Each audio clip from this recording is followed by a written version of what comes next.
नमस्कार,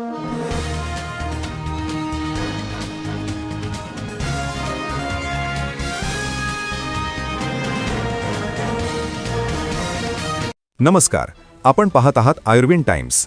सांगली जिल्हा परिषदेत सत्ता स्थापनेचा पेच अद्याप कायम असतानाच अध्यक्ष आणि उपाध्यक्ष निवडीचा कार्यक्रम जाहीर झाला आहे.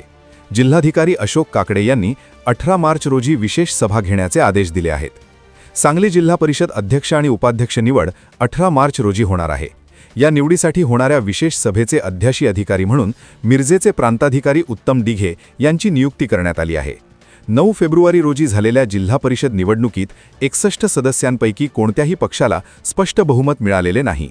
जागांचे चित्र असे आहे: राष्ट्रवादी काँग्रेस शरद पवार गट 18 जागा, भाजप 16 जागा, काँग्रेस 11 जागा, शिवसेना शिंदे गट 7 जागा, राष्ट्रवादी काँग्रेस अजित पवार गट 6 जागा, शिवसेना उद्धव ठाकरे गट 1 जागा, जनसुराज्य शक्ती 1 जागा, रयत क्रांती 1 जागा.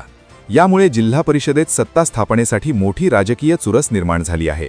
विशेष म्हणजे राष्ट्रवादी काँग्रेस अजित पवार गटाने 1.25 वर्ष अध्यक्षपद देणाऱ्या पक्षाला पाठिंबा देण्याची तयारी दर्शविली आहे. त्यामुळे सत्ता स्थापनेच्या चाव्या अजित पवार गटाकडे असल्याचे चित्र आहे. दुसरीकडे शिवसेना शिंदे गटाने अंतिम निर्णय राज्य नेतृत्वावर सोपवला आहे.